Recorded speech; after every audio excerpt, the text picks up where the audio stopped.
नमस्कार प्यारे बच्चों। आशा करती हूँ आप कुशल मंगल होंगे। अपनी सेहत और अपनी पढ़ाई का पूरी तरह ध्यान रख रहे होंगे। आज की इस वीडियो का बेसब्री से इंतजार कर रहे होंगे। तो चलिए आज हम करेंगे कुछ कमाल। ले आइए अपनी इतिहास की पुस्तकें तत्काल, क्योंकि आज हम करने जा रहे हैं 1000 वर्षों के दौरान हुए परिवर्तनों की पड़ताल। अगर समय के साथ साथ सूचनाओं के संदर्भ बदलते हैं तो भाषा और अर्थों के साथ क्या होता है? ऐतिहासिक अभिलेख कई तरह की भाषाओं में मिलते हैं और ये भाषाएं भी समय के साथ साथ बहुत बदली हैं। उदाहरण के लिए मध्य युग की फारसी आधुनिक फारसी भाषा से भिन्न है। यह भिन्नता सिर्फ व्याकरण और शब्द भंडार में ही नहीं, समय के साथ शब्दों के अर्थ भी बदल जाते हैं। उदाहरण के लिए हिंदुस्तान शब्द ही लीजिए। आज हम इसे आधुनिक राष्ट्र राज्य भारत के अर्थ में लेते हैं। 13वीं सदी में जब फारसी के इतिहासकार मिनहाज ए सिराज ने हिंदुस्तान शब्द का प्रयोग किया था तो उसका आशय पंजाब, हरियाणा और गंगा यमुना के बीच में स्थित इलाकों से था। उसने इस शब्द का राजनीतिक अर्थ में उन इलाकों के लिए इस्तेमाल किया जो दिल्ली के सुल्तान के अधिकार क्षेत्र में आते थे। सल्तनत के प्रसार के साथ साथ इस शब्द के अंतर्गत आने वाले क्षेत्र भी बढ़ते गए, लेकिन हिंदुस्तान शब्द में दक्षिण भारत का समावेश कभी नहीं हुआ। इसके विपरीत 16वीं सदी के आरंभ में बाबर ने हिंदुस्तान शब्द का प्रयोग इस उपमहाद्वीप के भूगोल, पशु पक्षियों और यहाँ के निवासियों की संस्कृति का वर्णन करने के लिए किया। यह प्रयोग 14वीं सदी के कवि अमीर खुसरो द्वारा प्रयुक्त शब्द हिंद के ही कुछ समान था, मगर जहाँ भारत को एक भौगोलिक और सांस्कृतिक सत्व के रूप में पहचाना जा रहा था, वहाँ हिंदुस्तान शब्द से वे राजनीतिक और राष्ट्रीय अर्थ नहीं जुड़े थे जो हम आज जोड़ते हैं। किसी भी शब्द का प्रयोग करने में इतिहासकार को बहुत सावधान रहना चाहिए, क्योंकि अतीत में उन शब्दों के अलग ही अर्थ थे। उदाहरण के लिए विदेशी जैसा सीधा साधा शब्द ही ले लीजिए। हमारे लिए आज इसका अर्थ होता है ऐसा व्यक्ति जो भारतीय ना हो। मध्य युग में मानो किसी गांव में आने वाला कोई भी अनजाना व्यक्ति जो उस समाज या संस्कृति का अंग ना हो, विदेशी कहलाता था। ऐसे व्यक्ति को हिंदी में परदेसी और फारसी में अजनबी कहा जाता था। इसलिए किसी नगर निवासी के लिए वनवासी विदेशी होता था, किंतु एक ही गांव में रहने वाले दो किसान अलग अलग धार्मिक या जाति परंपराओं से जुड़े होने पर भी एक दूसरे के लिए विदेशी नहीं होते थे। अब बात करते हैं इतिहासकार और उनके स्रोतों के बारे में। इतिहासकार किस युग का अध्ययन कैसे करते हैं, उनकी खोज की प्रकृति क्या है, उसे देखते हुए वे अलग अलग तरह के स्रोतों का सहारा लेते हैं। उदाहरण के लिए पिछले साल आपने गुप्त वंश के शासकों और हर्षवर्धन के बारे में पढ़ा। इस पुस्तक में हम मोटे तौर पर 700 से 1750 ईस्वी तक लगभग 1000 वर्षों के बारे में पढ़ेंगे। इस काल के अध्ययन के लिए इतिहासकार जिन स्रोतों का प्रयोग करते हैं उनमें आपको बहुत सी बातें ऐसी मिलेंगी जो पिछले युग से वैसी ही चली आ रही हैं। इतिहासकार इस काल के बारे में सूचना इकट्ठी करने के लिए अभी भी सिक्कों, शिलालेखों, स्थापत्य जिसे हम भवन निर्माण कला तथा लिखित सामग्री पर निर्भर करते हैं। पर कुछ बातें पहले से काफी भिन्न हैं। इस युग में प्रमाणिक लिखित सामग्री की संख्या और विविधता आश्चर्यजनक रूप से बढ़ गई थी। इसके आगे इतिहासकार सूचनाओं के दूसरे प्रकार के स्रोतों का इस्तेमाल धीरे धीरे कम करने लगे। 14वीं शताब्दी के दौरान कागज क्रमशः सस्ता होता गया और बड़े पैमाने पर उपलब्ध भी होने लगा। लोग धर्म ग्रंथ, शासकों के वृतांत, संतों के लेखन तथा उपदेश, अर्जियां, अदालतों के दस्तावेज, हिसाब तथा करों के खाते आदि लिखने में इनका उपयोग करने लगे। धनी व्यक्ति, शासक जन, मठ तथा मंदिर पांडुलिपियां एकत्रित करने लगे। इन पांडुलिपियों को पुस्तकालयों तथा अभिलेखागारों में रखा जाता है। इन पांडुलिपियों तथा दस्तावेजों से इतिहासकार को बहुत सारी विस्तृत जानकारी मिलती है, मगर साथ ही इनका उपयोग कठिन है। उन दिनों छापेखाने तो थे नहीं, इसलिए लिपिक या नकल नवीस हाथ से ही पांडुलिपियों की प्रतिकृति बनाते थे। अगर आपने कभी किसी मित्र के गृह कार्य की नकल उतारी है तो आप जानते होंगे कि यह काम आसान नहीं है। कभी कभी आपको अपने मित्र की लिखावट समझ में नहीं आती होगी और आपको मजबूर होकर अंदाज ही लगाना पड़ता होगा कि क्या लिखा गया है। फलस्वरूप आपके लिखे हुए में आपके मित्र से लिखे हुए से कुछ छोटे मोटे परंतु महत्वपूर्ण अंतर आ जाते होंगे। पांडुलिपि की प्रतिलिपि बनाने में भी कुछ कुछ यही होता है। प्रतिलिपियां बनाते हुए लिपिक छोटे मोटे फेरबदल करते चलते थे। कहीं कोई शब्द, कहीं कोई वाक्य। सदी दर सदी प्रतिलिपियों की प्रतिलिपियां बनती रहीं और अंततः एक ही मूल ग्रंथ की भिन्न भिन्न प्रतिलिपियां एक दूसरे से बहुत ही अलग हो गई।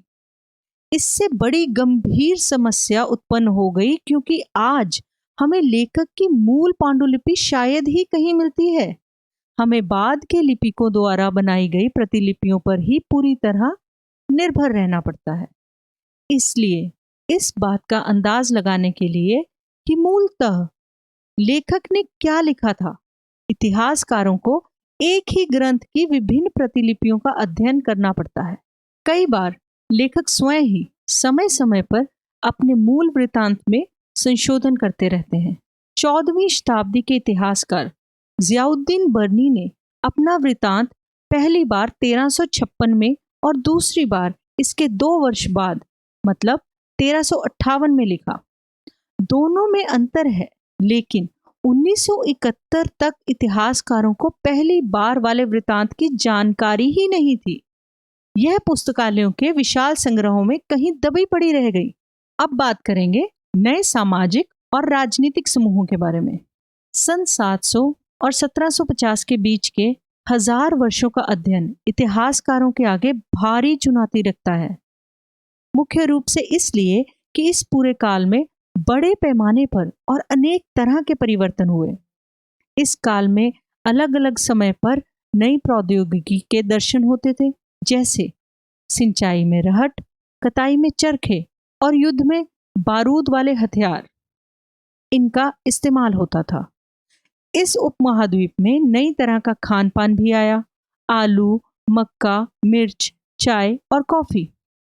ध्यान रखें कि ये तमाम परिवर्तन नई प्रौद्योगिकियां और फसलें उन लोगों के साथ आए जो नए विचार भी लेकर आए थे। परिणाम स्वरूप यह काल आर्थिक, राजनीतिक, सामाजिक और सांस्कृतिक परिवर्तनों का भी काल कहा जाता है। इस युग में लोगों की गतिशीलता, एक स्थान से दूसरे स्थान पर आना जाना भी बहुत बढ़ गया था।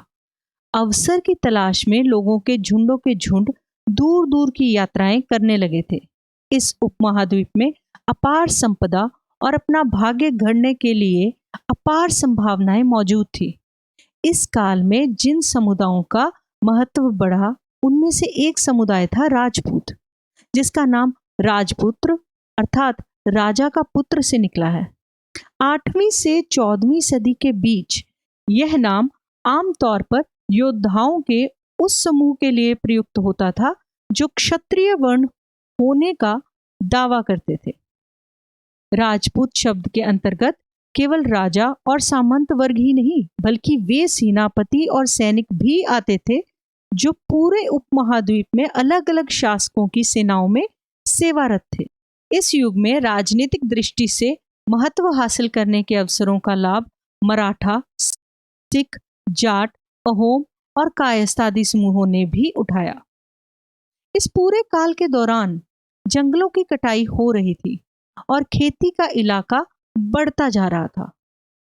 कुछ क्षेत्रों में यह परिवर्तन अन्य क्षेत्रों की अपेक्षा अधिक तेजी से और पूरे तौर पर हुआ। पर्यावास में परिवर्तन के कारण कई वनवासियों को मजबूर होकर अपना स्थान छोड़ना पड़ा। कुछ और वनवासी जमीन की जुताई करने लगे और कृषक बन गए। जैसे जैसे समाज में अंतर बढ़ने लगे, लोग जातियों और उपजातियों में बंटने लगे। ये दर्जे स्थायी नहीं थे। किसी जाति विशेष के सदस्यों के हाथों में कितनी सत्ता, प्रभाव और संसाधनों का नियंत्रण है, इसके आधार पर उसके दर्जे बदलते रहते थे। एक ही जाति का किसी क्षेत्र में कोई दर्जा होता था और किसी और क्षेत्र में कोई और। अपने सदस्यों के व्यवहार का नियंत्रण करने के लिए जातियां स्वयं अपने अपने नियम बनाती थी। इन नियमों का पालन जाति के बड़े बुजुर्गों की एक सभा करवाती थी, जिसे कुछ इलाकों में जाति पंचायत कहा जाता था। लेकिन जातियों को अपने निवास के गांवों में रिवाजों का पालन भी करना पड़ता था। इसके अलावा कई गांवों पर मुखियाओं का शासन होता था। मिल मिलाकर वे किसी राज्य की एक छोटी इकाई भर होती थी। चोल, तुगलक या मुगल, इन जैसे बड़े बड़े राज्यों के अंतर्गत कई सारे क्षेत्र आ जाते थे। दिल्ली के सुल्तान गियासुद्दीन बलबन की प्रशंसा में एक संस्कृत प्रस्तुति में उसे एक विशाल साम्राज्य का शासक बताया गया है, जो पूर्व में बंगाल, जिसे गौड़ के नाम से भी जाना जाता था, वहां से लेकर पश्चिम में अफगानिस्तान के गजनी, जो कि तब गज्जन के नाम से जाना जाता था, वहां तक फैला हुआ था, और जिसमें संपूर्ण दक्षिण भारत, द्राविड़ भी आ जाता था। गौड़ आंध्र, केरल, कर्नाटक, महाराष्ट्र और गुजरात, भिन्न भिन्न क्षेत्रों के लोग उसकी सेना के आगे पलायन कर जाते थे। इतिहासकार विजय अभियान के इन दावों को अतिशयोक्तिपूर्ण मानते हैं। साथ ही वे ये समझने की कोशिश में भी लगे रहते थे कि शासक लोग इस उपमहाद्वीप के भिन्न भिन्न भागों पर अपने अधिकार का उल्लेख क्यों करते रहते हैं। सन 700 तक कई क्षेत्रों के अपने अपने भौगोलिक आयाम तय हो चुके थे और उनकी अपनी भाषा तथा सांस्कृतिक विशेषताएं स्पष्ट हो गई थी। ये क्षेत्र विशेष शासक राजवंशों से भी जुड़ गए थे। इन राज्यों के बीच काफी टकराहटें चलती रहती थीं। कभी कभी चोल, खलजी, तुगलक और मुगल जैसे राजवंश अनेक क्षेत्रों में फैला एक विशाल साम्राज्य भी खड़ा कर देते थे। ये सभी साम्राज्य समान रूप से स्थिर या सफल नहीं हो पाते थे। 18वीं सदी में मुगल वंश पतन के ढलान पर था। फलस्वरूप क्षेत्रीय राज्य फिर से उभरने लगे, लेकिन वर्षों से जो सर्व क्षेत्रीय साम्राज्यों का शासन चल रहा था, उससे क्षेत्रों की प्रकृति बदल गई थी। उन पर कई छोटे बड़े राज्यों का शासन चलता रहा था और उन राज्यों की बहुत सी बातें इस उपमहाद्वीप के अधिकतर भाग पर फैले इन क्षेत्रों को विरासत में मिली थी। इस तथ्य का पता हमें उन कई परंपराओं से लगता है जो इन क्षेत्रों में उभरी थी। इन परंपराओं में कुछ एक दूसरे से भिन्न और कुछ एक समान थी। जैसे हमें प्रशासन, अर्थव्यवस्था के प्रबंधन, उच्च संस्कृति तथा भारत के संदर्भ में मिलती हैं। सन 700 से लेकर 1750 के बीच के 1000 वर्षों में इन विभिन्न क्षेत्रों की प्रकृति एक दूसरे से कटकर अलग अलग नहीं पनपी थी। हालांकि उनके चरित्र की अपनी विशिष्टताएं बनी रही थी, मगर समन्वय की सर्व क्षेत्रीय ताकतों का प्रभाव भी उन पर पड़ा था।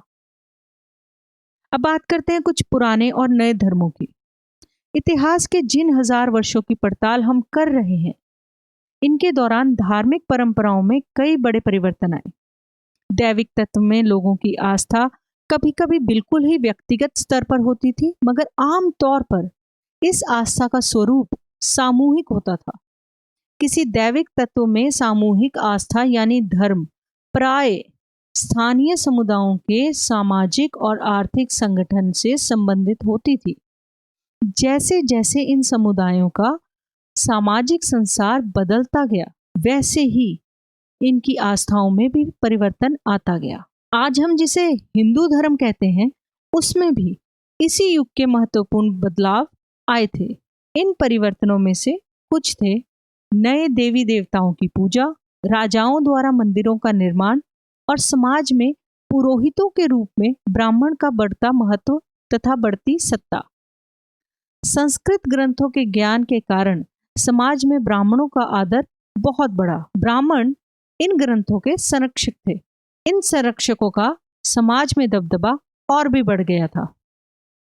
इस युग में एक महत्वपूर्ण परिवर्तन भक्ति की अवधारणा के रूप में आया। इसमें ईश्वर की कल्पना एक ऐसे प्रेमल इष्ट देवी देवता के रूप में की गई जिस तक पुजारियों के विशुद्ध कर्मकांड के बिना ही भक्त स्वयं पहुंच सके। यही वह युग था जिसमें इस उपमहाद्वीप में नए नए धर्मों का भी आगमन हुआ। कुरान शरीफ का संदेश भारत में पहल 7वीं सदी में व्यापारियों और अप्रवासियों के जरिए आया। मुसलमान कुरान शरीफ को अपना धर्म ग्रंथ मानते हैं, लेकिन एक ईश्वर अल्लाह की सत्ता को स्वीकार करते हैं, जिसका प्रेम, करुणा और उदारता अपने में आस्था रखने वाले हर व्यक्ति को गले लगाता है, चाहे उस व्यक्ति की सामाजिक पृष्ठभूमि कुछ भी हो। कई शासक इस्लाम और इसके विद्वान धर्मशास्त्रियों और न्याय शास्त्रियों उलेमा को संरक्षण देते थे। उलेमा वो थे जो इनके न्याय शास्त्री थे। हिंदू धर्म की ही भांति इस्लाम के अनुयायी भी अपने धर्म की अलग अलग तरह से व्याख्या करते थे। मुसलमानों में कुछ शिया थे जो पैगंबर साहब के दामाद अली को मुसलमानों का विधि सम्मत नेता मानते थे, और कुछ सुन्नी थे जो खलीफाओं के प्रभुत्व को स्वीकार करते थे। इस्लाम के आरंभिक दौर में इस धर्म का नेतृत्व करने वाले खलीफा कहलाते थे। आगे भी इनकी परंपरा चलती रही। ऐसे ही धर्म सिद्धांतों तथा रहस्यवादी विचारों को लेकर विभिन्नताएं देखने को मिलती हैं। समय और इतिहास के कालखंडों पर विचार। इतिहासकार समय को केवल घड़ी या कैलेंडर की तरह नहीं देखते थे। उनका नजरिया यह है कि समय सामाजिक और आर्थिक संगठन में आने वाले परिवर्तनों को झलकाता है।